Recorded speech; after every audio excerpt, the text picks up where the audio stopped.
Hello class and welcome to the week 5 lecture. This week there wasn't a whole lot new introduced in the reading. So what I want to do is go over the information that we covered in the previous 4 weeks, make sure that we catch all the highlights, and make sure that you have everything you need to leave this class and go into an organization and support risk management. In addition, going over this information one more time will help you with your learning team assignment. So what we're going to look at is architecture design, the SDLC, risk management, controls, access controls, and bring your own device security. So what is architecture? As we discussed, it brings focus to key areas of the enterprise. Instead of looking at the enterprise as one homogeneous piece of technology, we break it down and we look at the needs, the requirements of specific areas like information, like security, like network. And that helps us to better understand how those pieces of the information or the enterprise architecture function and their unique needs for risk management. We also use the architecture to overlay our business strategy to make sure that the architecture that we're building is in lockstep with what the business is trying to accomplish, both short-term and long-term. And again, architecture is just a collection of blueprints. It does not specify what controls we'll put in place specifically. Like, for example, it doesn't say we're going to take and put a Cisco integrated security device on a specific network segment. What it does say is that we will provide a specific types of controls to protect data on a restricted data segment, or that we will encrypt all information as it travels outside the organization, or that we are going to support multiple mobile devices, but they will be managed via policy. Those are architecture concerns. Again, these are the types of architectures. We have information architecture, which really mirrors how the business does business. We have the network architecture, which is how we get data from one system to another and from systems to the users. We have system architecture, those architectures that support business processes. Software architecture, which dictates how we build internal applications and how off-the-shelf applications will interface with other applications, both other off-the-shelf applications and in-house applications. Then we have the security architecture, which is integrated into all of the other architectures. The security architecture then is supported by policy, by tools, by standards and guidelines, controls, and processes. And then all of this is measured. The security of the entire enterprise architecture is measured via audits, vulnerability and penetration tests, and risk assessments. Again, this is an ongoing process. Even the architecture design will change over time. It changes as the business strategy changes. It changes as technology changes, and it's going to change as emerging threats change the way attackers find their way into our systems and steal or damage our data. Again, this is a security architecture. It is a layered approach. Starting from the outside, we always build our architecture, our security architecture, based on policy. Policy, remember, is a general statement of intent by management. It clearly states what management expects the security outcomes to be. We build from that standards and guidelines that help us to ensure that we are doing things in a way that maintain policy compliance. And we integrate those standards and guidelines into processes so that the processes, which are step-by-step instructions for how to produce a specific outcome or a set of outcomes, is always consistent. One of the things that I want to make sure that you take away from this is that you cannot measure outcomes that are all over the map. Outcomes must be consistent. They must fall within a specific range, a small range of variable outcomes. It's the only way you're going to be able to manage process. If you have a process and the outcomes are all over the map, they're all over the place, there's no way to create any kind of pattern out of what's going on with your outcomes. You can't fix the process until you get those outcomes down to a manageable level. That is just part of Six Sigma or Lean Six Sigma. It's part of quality control, ensuring that your outcomes are within specific limitations. So that's important to remember.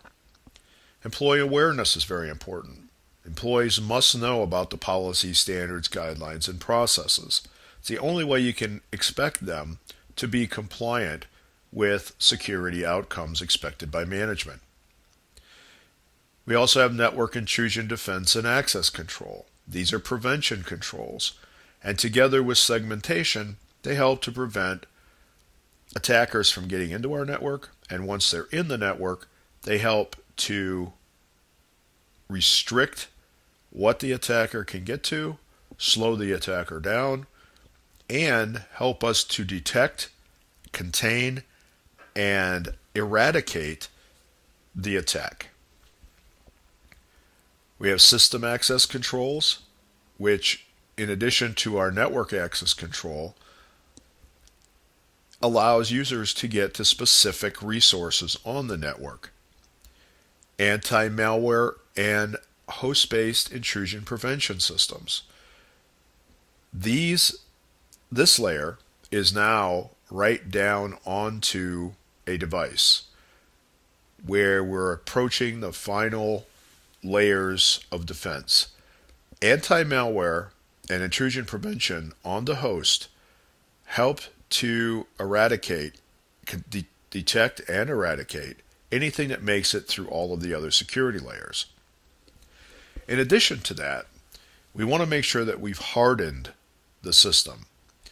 We do this through attack surface management. It's attack surface reduction. So that we want to limit the pathways that an attacker has into a system and into the data. And all of this is managed by BCP, which is Business Continuity Process and Planning, and SIM, which is your Security Information and Event Management System, which is your log management. Between BCP and SIM, we're able to continue the operation of the business, even in the midst of an incident, and we're able to detect quickly and to respond with our practiced and documented response process to mitigate business impact. This is the risk management process at a high level. We conduct the assessment. We determine via cost-benefit analysis and risk calculations what to mitigate, what risks are too high to be acceptable, and once they're mitigated, we then manage them through log management, through audits, and other mechanisms to ensure that we're reaching the proper outcomes. When a system or network design changes, we go back to assess and start the cycle over. if our outcomes are not where we think they should be. We go back to assess and start the cycle over. These are the two risk formulas that we had in our reading.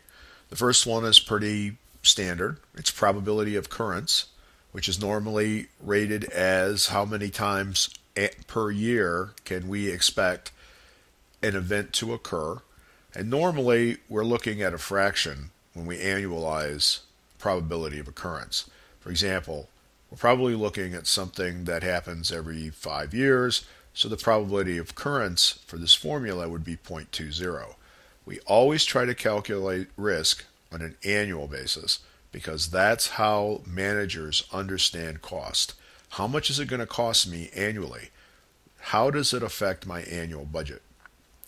Business impact mitigated times business impact mitigated by controls.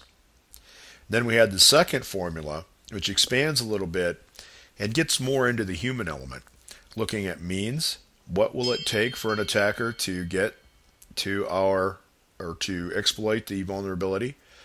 How strong of a motive will an attacker have when they try to go against a target that we're assessing? And what opportunities or vulnerabilities exist to allow the attacker to exploit to get to the data? Again, it's times business impact and mitigated by controls. So here's the assess piece of the risk management process that we looked at. And this is divided down into multiple steps. We have our system definition, where we break the system down and define it in detail. We have threat identification, what threats are probable based on our industry, our geographic location. Vulnerability identification, what weaknesses exist in our current network and our systems. We pair the threats and vulnerabilities, and then we do an attack path assessment. What controls exist along the attack path to mitigate the probability of occurrence of a threat exploiting a specific vulnerability? Then we look at impact analysis. What would be the business impact if a threat exploited the vulnerability that we're looking at in the assessment?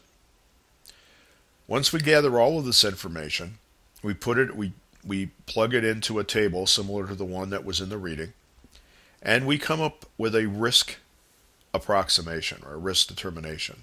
Remember, this is just directionally accurate. It's not going to be a perfect representation of risk, but it should be close enough. Then we use that to make controls recommendations to management.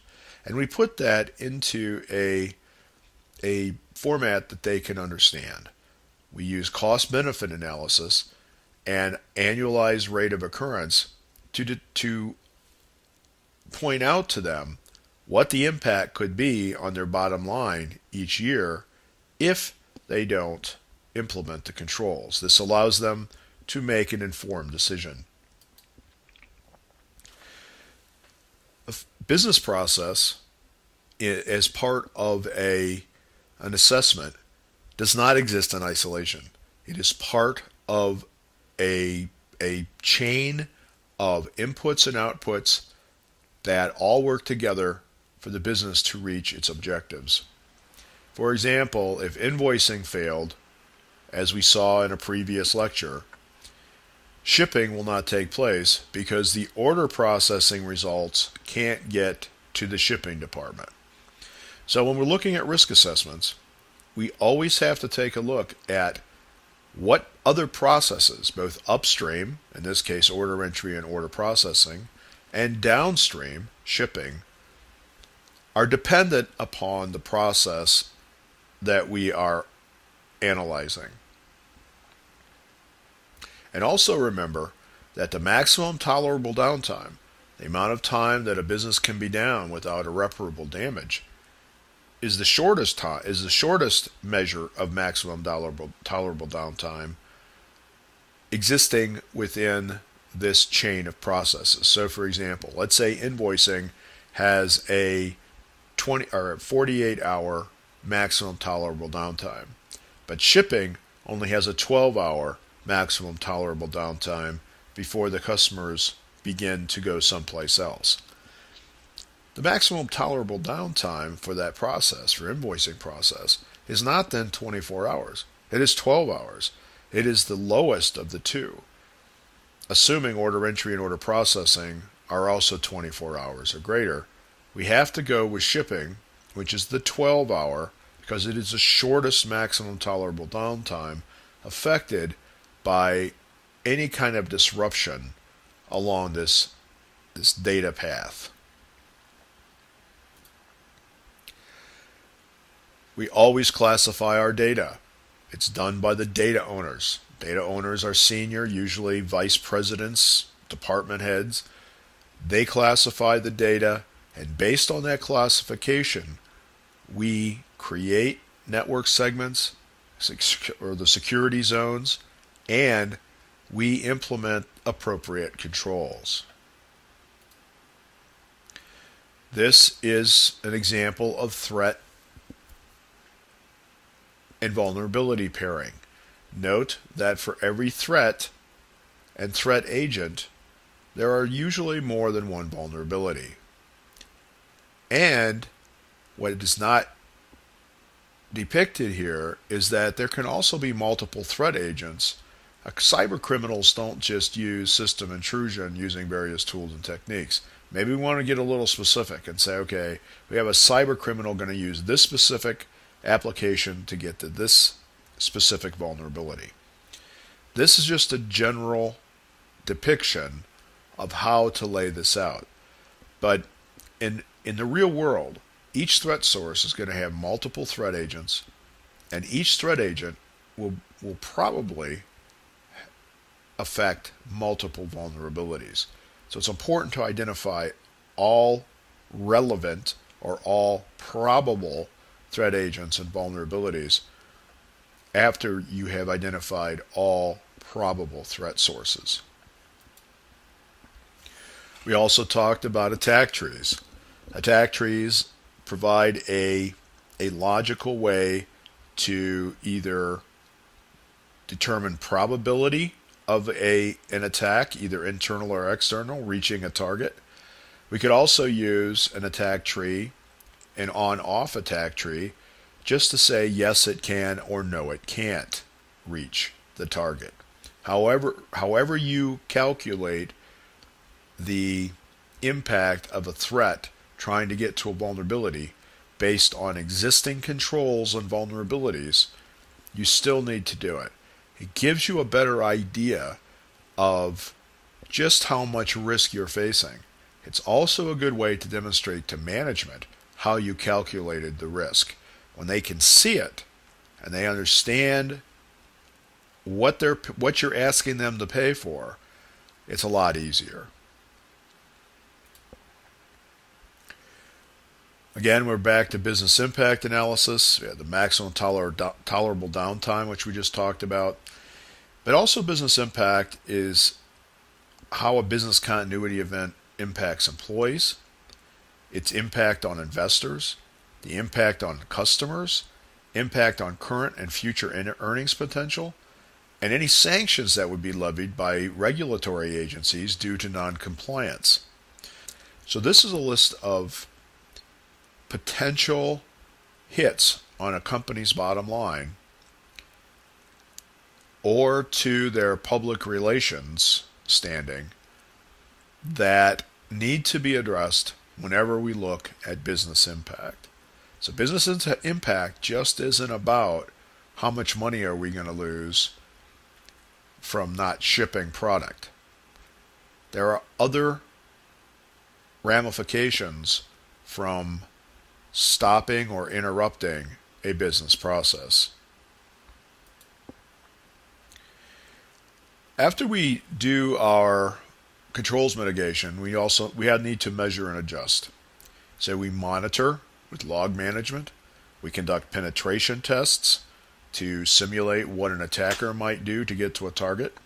We do vulnerability scans to identify new vulnerabilities that have been found since the last scan, or to check for vulnerabilities that were introduced inadvertently because processes were not followed correctly when systems were built and implemented. And then we check our outcomes with audits. Controls come into three categories: administrative, physical, and technical logical. Remember, physical controls are supposed to deter an attacker, delay the attacker if they get through the one or more of the prevention barriers which are supposed to deter. We need to be able to detect an intruder before they get to the target so that we can detain the intruder before they're able to damage or steal information resources. Administrative controls consist of policies, standards and guidelines, processes. We've talked about root cause analysis that allows us to dig in and determine what the actual cause of an incident was and not just address the symptoms. If you want more information about root cause analysis, please visit the link on the screen. Response is very important.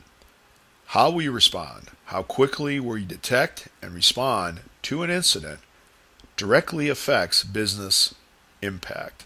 So we need to have documented planning on what happens when a catastrophic event occurs or when a security event occurs.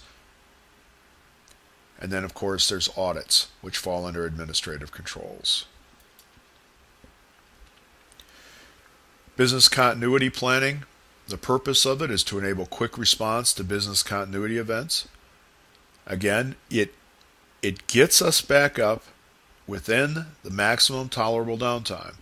If we let's say that we develop a business continuity plan for a specific event, and the first time that we practice it, we did not get everything up within the maximum tolerable downtime. A root cause analysis would show us whether or not it's the right process or whether there's something that needs to change in the process. It could be that it's the right process and we just need more practice. It could also be that it's the wrong process, that there's one or two steps that need to be done in a different way. These are things that root cause analysis can bring to the table if it's an open and free, non-finger pointing get-together in a conference room. A business continuity event is any condition or set of conditions that interrupts one or more business processes. Remember, all business continuity planning and our security for availability is all based on process. We need to protect our business processes when it comes to availability. Disaster recovery falls under business continuity, and it is the restoration of business processes following a catastrophic business continuity event. And finally, plan for worst-case scenarios.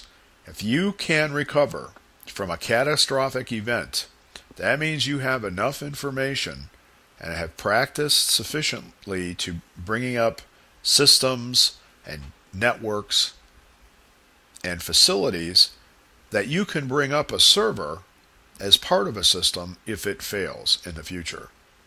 So plan for worst case, and you can always fall back to what happens after that. A technical control is firewalls. A firewall either allows or blocks packets from passing through. You start by blocking everything, and then open only the port IP address pairs you need to conduct business. This means that traffic coming from the outside needs to be going to a specific IP address and port on an internal server.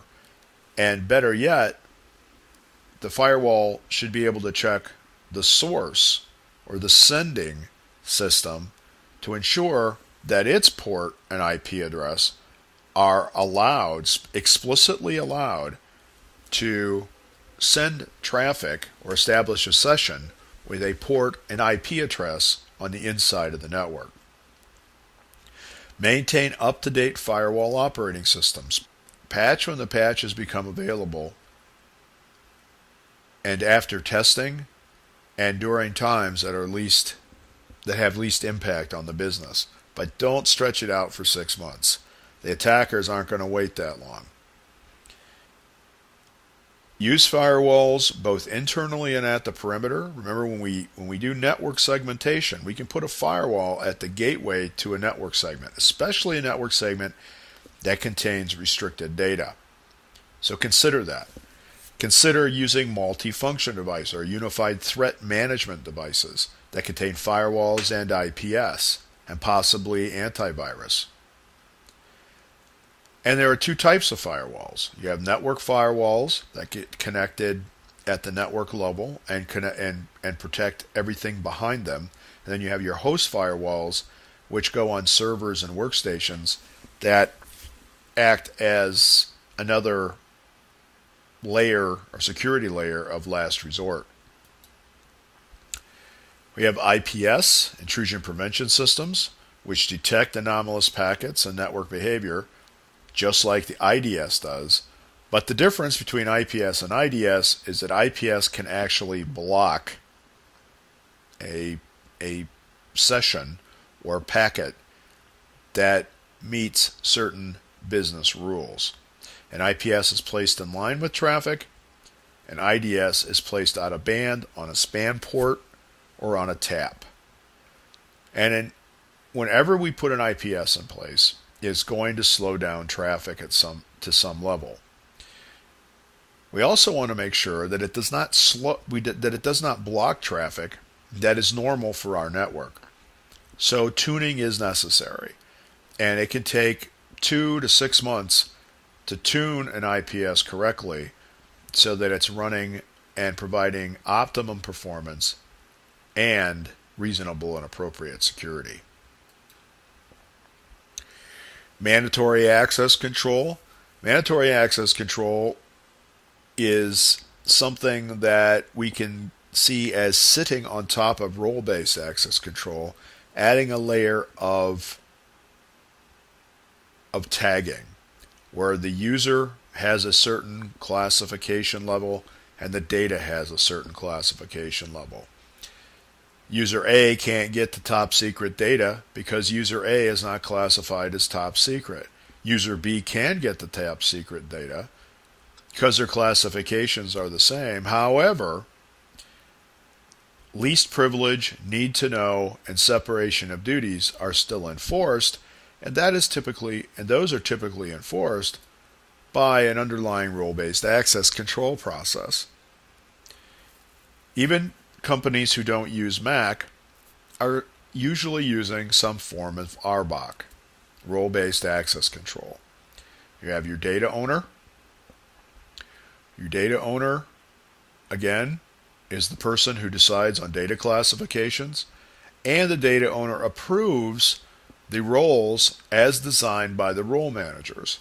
The role managers are usually directors or managers within a department who are very familiar with the positions in the department and what access they need to perform a job. Once the data owner approves the role access definitions, then IT, usually a security team, puts them into the provisioning process, and information coming from an authoritative source triggers the creation of accounts across various systems. One of the things I didn't cover in the previous lecture is this is also good for terminations. If an employee is terminated, it also will come from the authoritative source, that information, and the provisioning process will then offboard or deprovision the user by going out and disabling the accounts on all relevant systems for that user based on the user's role. And role is usually identified in the authoritative source as the job code. We talked a lot about bring your own device and how difficult it is to apply access controls and control data. And we looked at policy-based access control as one way to do that. We have, in this particular case, we have two roles, and access is granted or denied based on the employee's role, the device the employee is using, who owns and controls the device, the location from where access is requested, the process and data the user is trying to access, the strength of authentication that we're going to use to allow access, and potentially time constraints. All of these policies on who can access what, where, and when are defined by the administrator and by the business and implemented through a management console for the policy-based access control solution.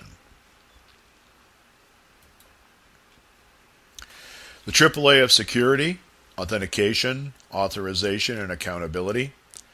Authentication is making a subject prove it is what it says it is.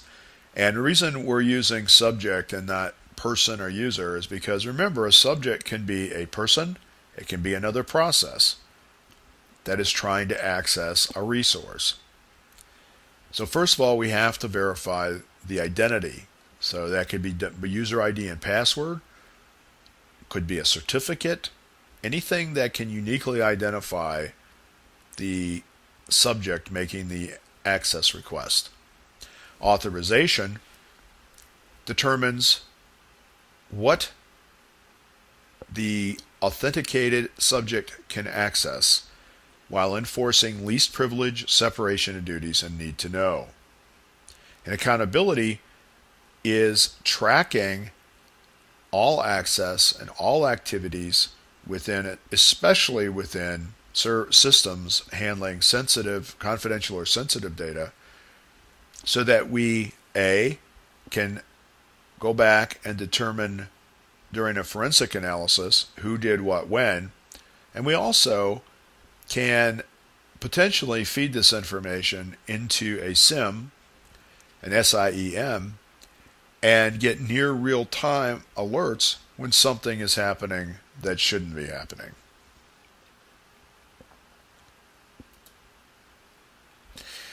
We looked at distributed trust.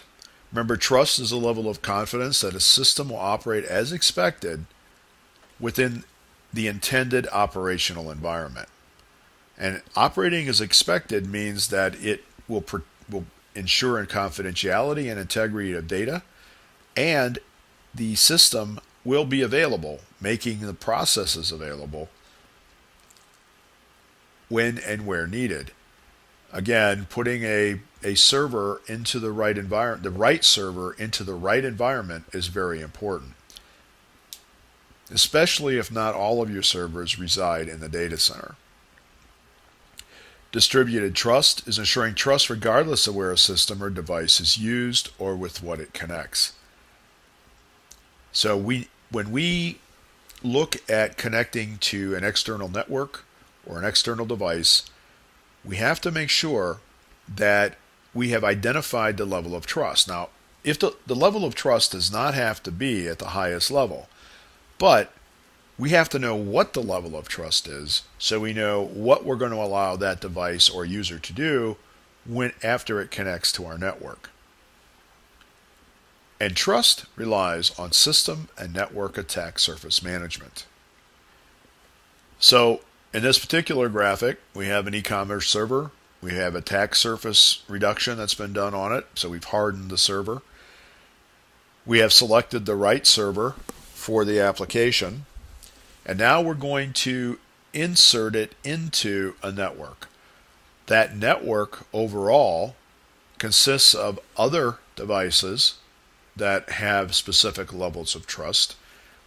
The network itself has a specific level of trust, and the e-commerce server will inherit, like the other systems did, the level of trust or the security context and trust context of the network segment or the overall network in which it is placed.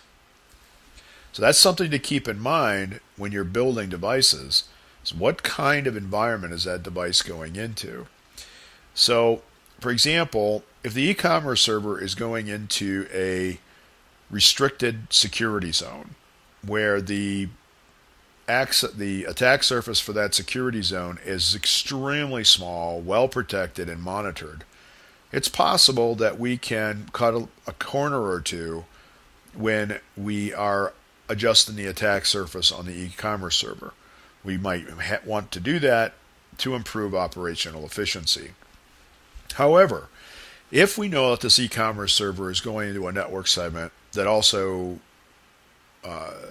hosts public access, then we probably want that attack surface to be locked down pretty tightly, especially if the e-commerce server has any kind of sensitive data going through it. We talked about aggregate risk. Aggregate risk is what's left over after we've implemented all of our controls. So we have our probable threats that we've identified. Those threats are paired with possible vulnerabilities. And if you look here, I have nothing but vulnerabilities on this level. Hopefully your network doesn't look like this. That gives us probability of occurrence. Then we also move on to value of and sensitivity of the data and resources that would be affected by an event occurring when one of the threats exploits one of the vulnerabilities. Remember, the value of the process, the value of the data increases business impact. We also have response posture. Remember, I've said in the past a couple times that our ability to respond, contain, eradicate, and restore during an incident directly affects business impact. So after we put all of these things together, there's still some risk left. We're never ever going to be able to eliminate all risk. First of all, the attackers really are way ahead of us in most areas. And two, business is not going to pay for what it's going to take to eliminate risk to an irrelevant level. Like, if we're looking at values of from 1 to 10 for risk down to 0.001, it just isn't going to happen. It's not cost effective. They're not going to pay the money. So there's always aggregate risk. We're back to bring your own device. The challenges that a business faces are lack of access control with traditional methods, the movement of data to mobile off of unsecured mobile devices, patch management often does not include phones, tablets, and home PCs, and senior management expects a standard of best practice just for them. So we looked at a table before of the approach of using policy-based access control. Again, and the other thing that we want to briefly touch on is that security, when we're talking about mobile devices, really the security perimeter is around the data. More and more, the security perimeter is around the data itself, not around the data center, not around network segments, not around the system on which the data resides, but the data itself. It's important to know who's accessing the data, who's trying to copy it, where it's trying to be copied to, and we need to invoke policies that either say, yes, you can do that, or no way that's going to happen. Policy development includes looking first at your corporate level and security policy, then digging down and looking at your network, application policies, your security policy, and your compliance policies, making sure that everything is there that you need to protect your data in a BYOD environment, and then implement those policies into a policy-based access control system. And as we discussed, both Cisco and Microsoft have released policy-based access control systems, as have other companies, where they can be placed on top of Active Directory, for example. We looked at network segmentation and security zones. We have three security zones here. They're outward facing. Traditionally, they're called DMZs, but because of the changes in the way that we're handling incoming data, I prefer us to call them security zones. We have internal security zones created by using VLANs. We control access to a VLAN based on both Layer 2 access control lists and Layer 3 access control lists. We filter traffic coming from outside the data center by placing an IPS on the 802.1q trunk that sits behind the L2 aggregation switch and before the data makes it to the core switch. So this is just an example of how we might segment a network so that we can apply the appropriate controls and attack surface reduction processes to lock down those segments where the business impact would be greatest if an event occurred. One thing not on this graphic is log management, monitoring, data flow information, knowing what exactly is going on a sensitive network segment, knowing whether or not it is anomalous behavior or whether it's expected behavior, and being able to react accordingly. Again, we define a security zone. It provides additional security at the network segment gateway, reducing network segment attack surface. So any packet going in and out of a network segment should, if that network segment is defined as a security zone, should be looked at and policies applied. The systems within the security zone require strong attack surface management.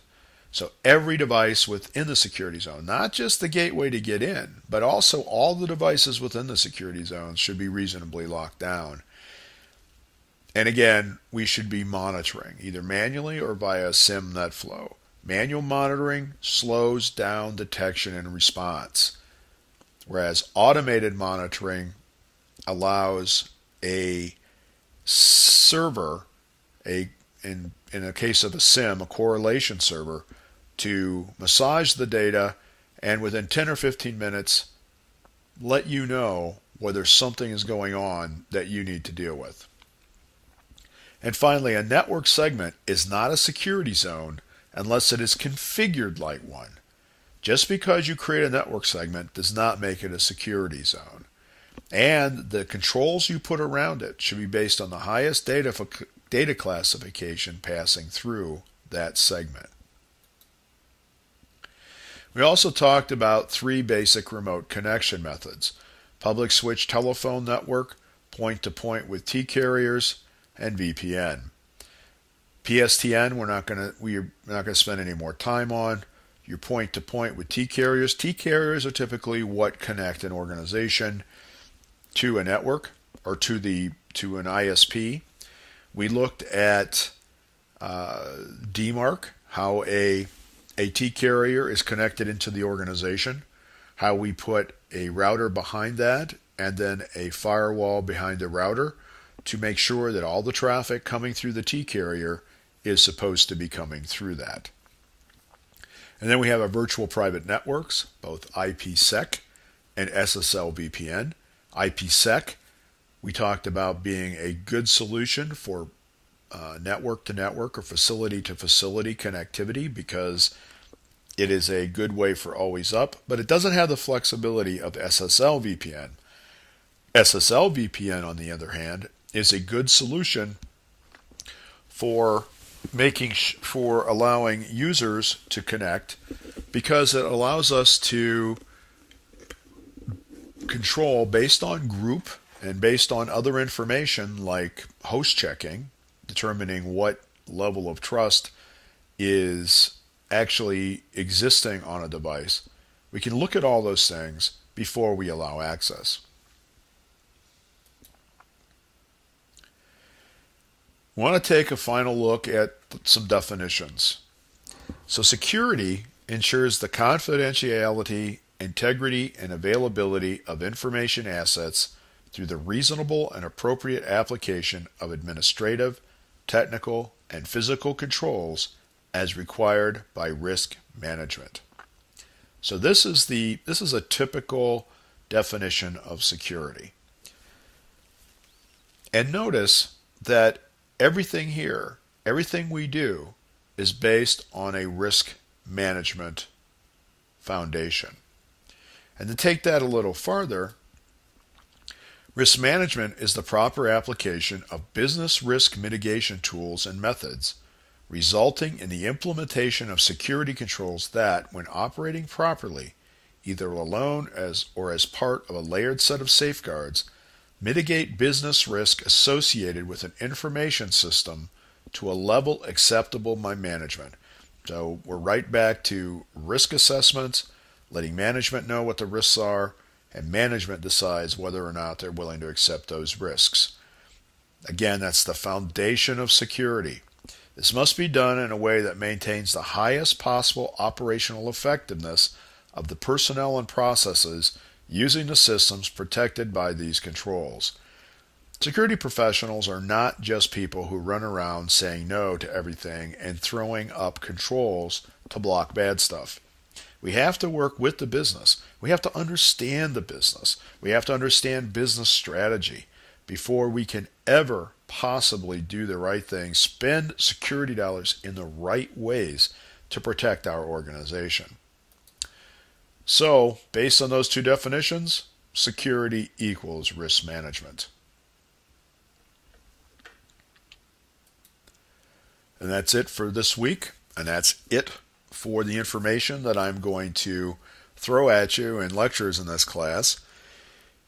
I just want to say at this point that I'm always available to my students after the class ends for general questions about security, about anything that might be going on in the security world or specifically at your organization.